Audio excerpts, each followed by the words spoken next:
Why did you, or why did your government or part of the deal seize Abyei on May 21st? Yes. Why did you seize Abyei?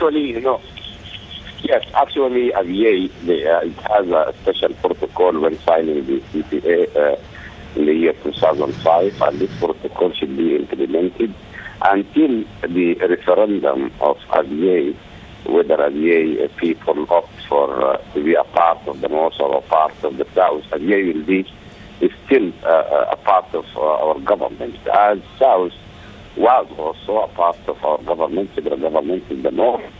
And Senator Rabie is still the same vice president, and no independent states unless 9th of July comes.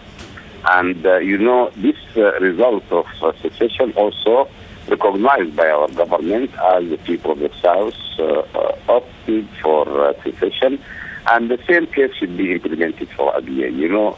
Abyei will not be a part of the South or independent territory unless there is a result from the upcoming referendum of Abyei, as stated in the protocol of Abyei.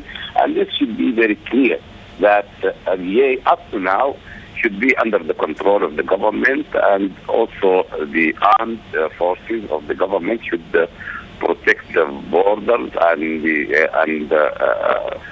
do all the procedural defense so as to enable this protocol to be implemented. And I think that unless there is a result saying that the Abyei people opt for to be a part of the South or a part of the North, this area will be controlled by our government, and this is actually a fact, as it was already a fact for the South. Till we know the result of the referendum of the self-determination that's given as a right to the Southern people in the referendum already conducted in the South. And it should be very clear that the government, NCP, National Congress Party, and SPLM, they agreed together earlier that Abyei should be controlled by the joint, forces between SPLM and the government forces. But due to the undermining of this agreement, and the police of the SPLM didn't withdraw from Abyei, then there were a state of unrest in Abyei and instability.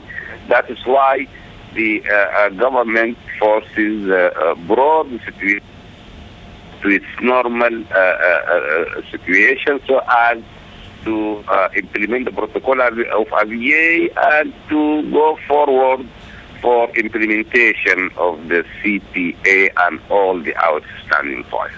Now, wait a minute, Dr. Obeid. Someone, of course, will tell you that Abyei has, in fact, been under the protection of the, of the peace agreement, and that perhaps what you are trying to do is to create some political facts on the ground that eventually would probably favor your situation when it comes to the referendum.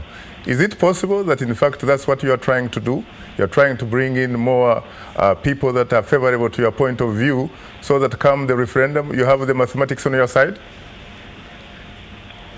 Yes, actually, as you know, that there was a local administration, a joint administration between SPLM and the National Congress Party, but SPLM police didn't respect that agreement.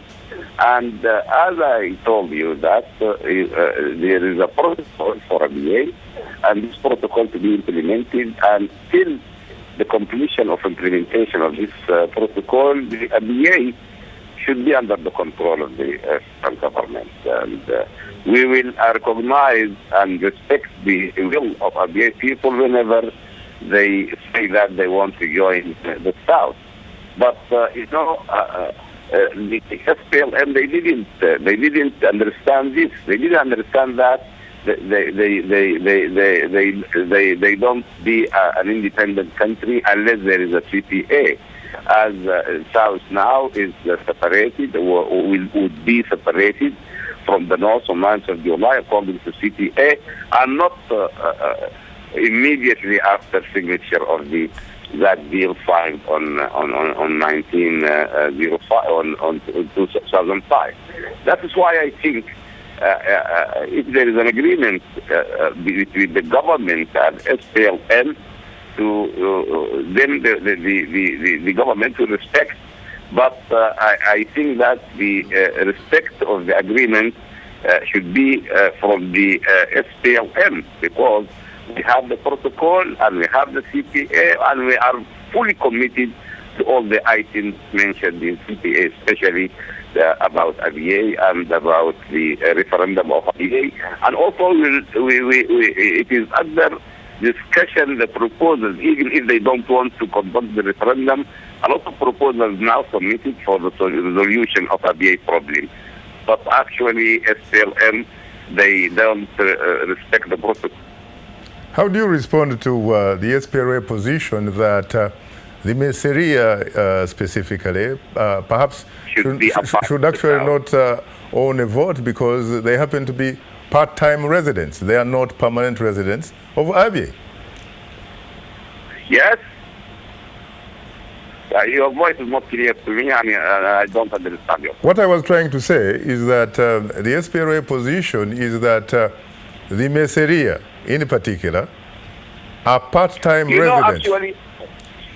If we come to read the history, that Denka and Gok, due to clashes, Southern to Bahr al-Arab, between them and other Southern groups, they came and fled to the north and hosted by Messeria in Abyei in 1905. Hosted in 1905, and this is very clear in the history. And they lived together in a peaceful coexistence since that time. And now this conflict is erupted due to actually some political agenda of SPLM and some other supporters, foreign agenda and SPLM agenda and political agenda of some groups and elites of Abyei.